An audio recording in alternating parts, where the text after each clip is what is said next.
Step जो है आज इस बार भारतीय जनता पार्टी लेकर आ रही है। जिस तरह से 2019 का मैनिफेस्टो था जिसमें 370 को हटाए जाने के लिए भारतीय जनता पार्टी का जो है वो मैनिफेस्टो में था कि अगर हमारी सरकार आएगी तो हम 370 को हटाएंगे। क्या इस बार मैनिफेस्टो में होगा कि अगर हमारी सरकार आती है तो हम गुजर बकरवालों को रिहैबिलिटेट करेंगे? 370 और 35 हट जाने के बाद पहली बार वज़ीर आज़म कश्मीर आ रहे हैं। क्या कुछ तब्दीलियां जो हैं 370 और 35 हट जाने के बाद कश्मीर से कंट्रोल हो चुका है। अब जो दहशतगर्दी के वाक़े उक्का दुक्का होते हैं, पहले तो हर रोज़ वो वाक़ात होते थे और मासूम लोगों की जानें जाती थी, तो हड़तालें होती थी। जिस कबीला से आप वाबस्तगी रखते हैं, जिस कबीला से आपका तल्लक है, गुजर बकरवाल कबीला, इसकी तरक्की कब हो? देखो, जहाँ तक गुजर बकरवाल कबीला का ताल्लुक है, इस कौम को सिर्फ वोट बैंक के लिए इस्तेमाल किया गया था। इस कौम को सिर्फ लॉलीपॉप दिखाए गए थे, लेकिन 2014 से आप भी यही कर रहे हैं। लेकिन नहीं, देखो 70 साल का नूसूर है। सर ये रिहैबिलिटेशन पॉलिसी जो है आपकी सरकार ला रही है? बिल्कुल, अभी तो इन सारी चीज़ों पे कमेटी बनी है, ड्राफ्ट ये चल रही है बातचीत, लेकिन अभी इलेक्शन से पहले ऐलान होना इसका, क्योंकि अब शॉर्ट टाइम है, कुछ दिनों में कोड ऑफ कंडक्ट लगने वाला है। आदाब, आप देख रहे हैं प्राइम टीवी अपने मेज़बान मोहम्मद लतीफ़ अकला के साथ। 7 मार्च को वज़ीर आज़म नरेंद्र मोदी दफ़ा 370 और 35 की मनसूखी के बाद पहली बार वादी कश्मीर के बख्शी स्टेडियम में आ रहे हैं और भारतीय जनता पार्टी की पूरी टीम जो है इस वक्त तैयारियों में मसरूफ़ है और ज़ोरों शोरों से तैयारियां जो है वो जारी हैं। उसी सब पे बात करेंगे और बात लोकसभा इंतखाबात को लेकर भी करेंगे। और बात करने के लिए मेरे पार्टी के एसटी मोर्चा के जम्मू कश्मीर के सदर चौधरी रोशन हुसैन गुजर जी हैं। वक्त दिया, बहुत बहुत शुक्रिया रोशन जी। 370 और 35 हट जाने के बाद पहली बार वज़ीर आज़म कश्मीर आ रहे हैं। क्या कुछ तब्दीलियां जो हैं 370 और 35 हट जाने के बाद कश्मीर के अंदर हुई है? सबसे पहले आपका शुक्रिया पूरी कौम की तरफ से। देश के प्रधानमंत्री को वादी कश्मीर के दौरे के लिए खुशामदीद कहता हूँ। पूरी कौम प्रधानमंत्री का वालिहाना तरीके से इस्तकबाल करेगी, हम तैयार हैं।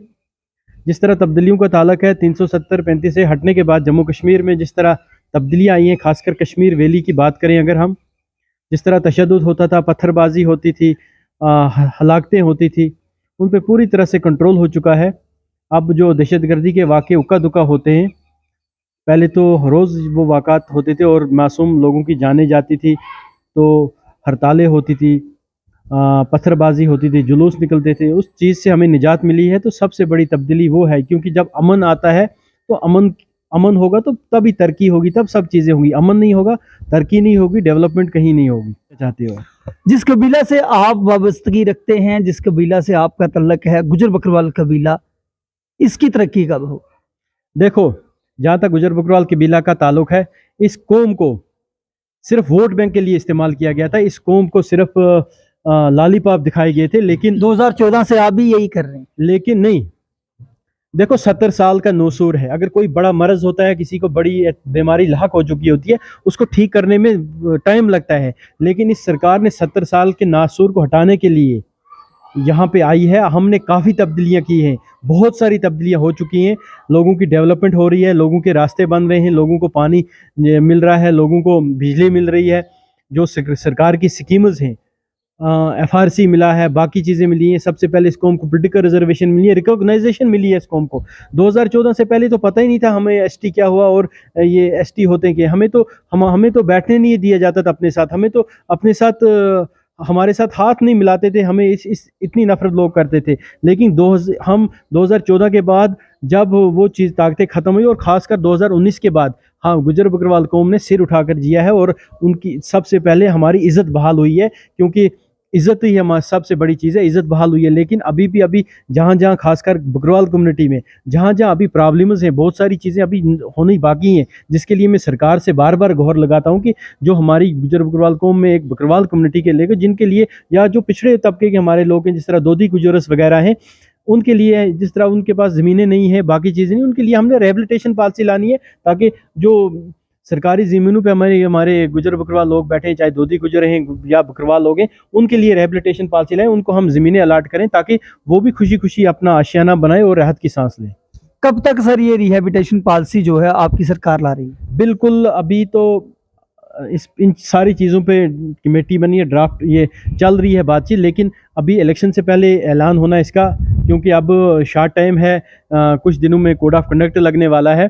तो इस चीज़ की अगर इलेक्शन में कोई ऐलान होगा, कुछ होगा, तो इलेक्शन कमीशन क्या मैनिफेस्टो जो है आज इस बार भारतीय जनता पार्टी लेकर आ रही है, जिस तरह से 2019 का मैनिफेस्टो था जिसमें 370 को हटाए जाने के लिए भारतीय जनता पार्टी का जो है वो मैनिफेस्टो में था कि अगर हमारी सरकार आएगी तो हम 370 को हटाएंगे। क्या इस बार मैनिफेस्टो में होगा कि अगर हमारी सरकार आती है तो हम गुजर बकरवालों को रिहेबिलिटेट करेंगे? देखो, इस वक्त मैनिफेस्टो में हम भी मांग करेंगे, जहाँ तक मेरा ताल्लुक है, जितनी मुझे जिम्मेदारी दी गई है, मैं अपने फ़र्ज़ को निभाते हुए कौम के लिए बात करूँगा, और इस बात को ज़रूर मैं सरकार से भी कहना चाहता हूँ, अपनी पार्टी से भी कहना चाहता हूँ, और मैं खुद भी कोशिश करूँगा, सारे जोर अपने लगाऊंगा, ताकि हमारी कौम की जो खासकर नोमैडिक ट्राइबल लैंडलेस लोग हैं उनकी डेवलपमेंट के लिए वो मैनिफेस्टो में रखा जाए।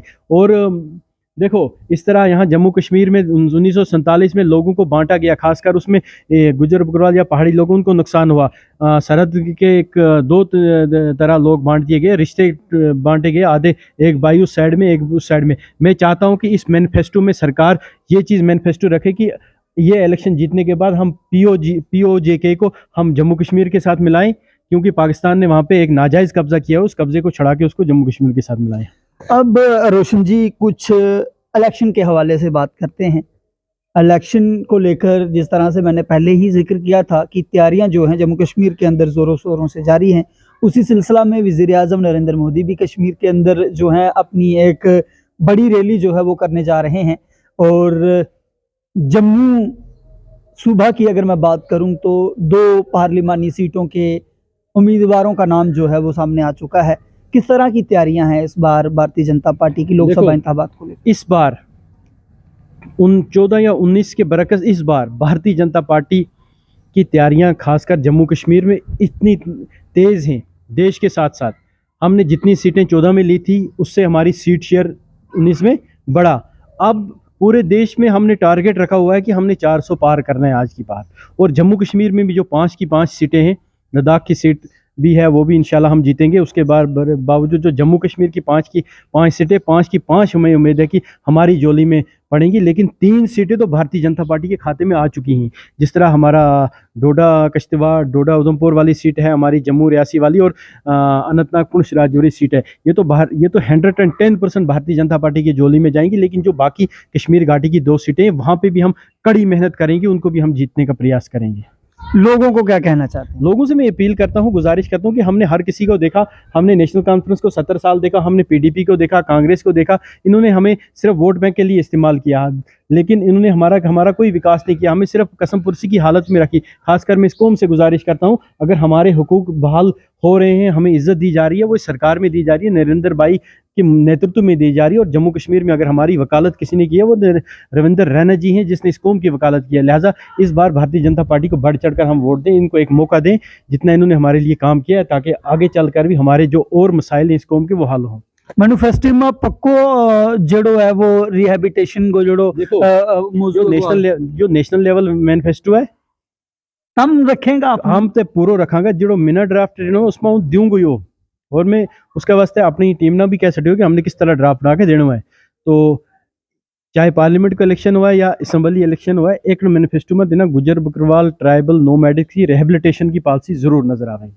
क्या रोशन हुसैन जी भी जड़ा है वे इलेक्शन लड़ रहे हैं कश्मीर से, क्योंकि सोर्सेज का हवाला नाल जानकारी जेडी है हमारा तक पुजी? देखो जी, कड़ी फिलहाल तो हमारा वास्ता है, इस पार्लियामेंट का इलेक्शन है, सब तो ज़्यादा हमारा वास्ता है यही लक्ष्य है कि हम पार्लियामेंट की 5 की 5 सीट जीता। उसके बाद असम्बली को इलेक्शन आवेगा, पार्टी को फैसला जो भी होगा, हम पार्टी का सफाइयाँ, पार्टी क्या कि हमने इलेक्शन लड़ना है तो लड़ना है, पार्टी क्या कि नहीं जी आपने इलेक्शन लड़ाना है, तो हम उसके लिए भी तैयार हैं। चलिए जी, बहुत बहुत शुक्रिया नाज़रीन। ये थे हमारे साथ रोशन हुसैन गुजर जी, जिन्होंने अपनी बात जो है वो रखी है, और इन्होंने साफ तौर पर कहा है कि इस बार हम जो है गुजर बकरवालों की रिहैबिलिटेशन पॉलिसी की जो बात है वो भारतीय जनता पार्टी के मैनिफेस्टो में जो है वो रखवाने जा रहे हैं, और शायद यही एक रास्ता है जिससे भारतीय जनता पार्टी भी मजबूत होगी और गुजर बकरवाल कौम की जो फलाह बहबूद है वो भी होगी। क्योंकि भारतीय जनता पार्टी ने पिछले, अगर हम 10 सालों की बात करें, जम्मू कश्मीर के अंदर या पूरे मुल्क के अंदर लोगों के साथ जो बातें की, जो वादे किए, चाहे वो 370 हटाए जाने की बात हो, चाहे वो जम्मू कश्मीर में बड़े बड़े प्रोजेक्ट लाने की बात हो, चाहे वो हमारा राम मंदिर बनाए जाने की बात हो, या फिर और कई तरह के मामला जिन पे भारतीय जनता पार्टी ने जो कुछ मुल्क के लोगों को कहा वो किया, लेकिन वो बातें भारतीय जनता पार्टी के मैनिफेस्टो में होती थी।